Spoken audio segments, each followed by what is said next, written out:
Monsieur Gors.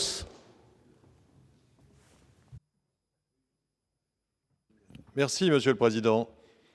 Je voudrais d'abord regretter la petite manœuvre tactique à laquelle la Commission et le gouvernement se sont livrés en faisant en sorte que nous commencions par débattre de l'article 14 avant de pouvoir aller jusqu'au bout du débat que nous avions entamé, puisque toutes les interventions en début de séance sur l'article 2 ont porté là-dessus, que nous avions entamé sur l'amendement que nous avions été nombreux à déposer au groupe socialiste et sur d'autres bancs, contre le principe même de la déchéance de nationalité tel que le texte était rédigé par l'Assemblée nationale. Nous sommes tout aussi opposés d'ailleurs à la rédaction que vous nous proposez.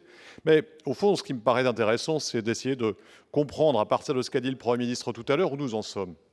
Le constat qu'on est obligé de faire, et il faut regarder les choses en face, et j'invite le gouvernement à le faire, et le président de la République, c'est qu'il n'y a pas de majorité à l'Assemblée nationale si l'on évoque la double nationalité. Et il n'y a pas de majorité au Sénat si on la refuse. Nous sommes donc dans cette situation de blocage. La logique voudrait dire qu'à partir de là, nous nous arrêtons dans la démarche et nous passons à autre chose, considérant qu'il y a d'autres enjeux dans le pays à traiter. Mais la question qu'on peut se poser est de savoir pourquoi on arrive à ce blocage. On arrive à ce blocage pour une raison assez simple et que personne n'évoque ici, c'est que la question est mal posée. On ne définit pas la nation en regardant vers l'arrière.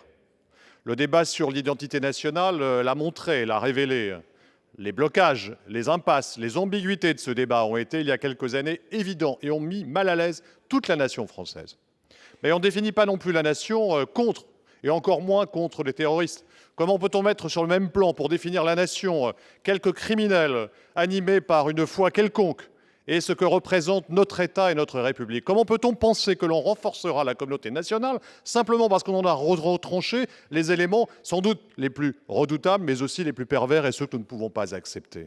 La France ne dépend pas pour exister comme une force de cela, d'autant que ces terroristes se sont retranchés de la communauté nationale par leur acte même.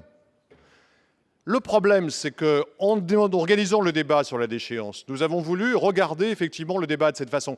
La nation, nous devons la définir vers l'avant, en regardant vers l'avant, en lui construisant un avenir. Et si nous voulions mettre en place une mesure symbolique, ce n'est pas en excluant les terroristes de la communauté nationale, c'est en intégrant dans la communauté nationale, comme l'ont fait nos ancêtres de la Révolution française, avec la formule des citoyens d'honneur, ceux qui se battent contre Daesh dans des conditions épouvantables. Pourquoi, par exemple, ne pas donner alors la citoyenneté d'honneur à ces femmes kurdes qui se battent contre Daesh, là-bas, en Syrie et sur le territoire de l'Irak? Ça aurait un sens, ça c'est un symbole, ça exprimerait une France qui va vers l'avant, qui regarde loin devant elle, et pas simplement pour régler des comptes avec ceux qu'elle a simplement à sanctionner, à punir, mais pas à exclure, parce que la République n'exclut pas, elle se définit d'une autre manière. Merci, Monsieur Gors.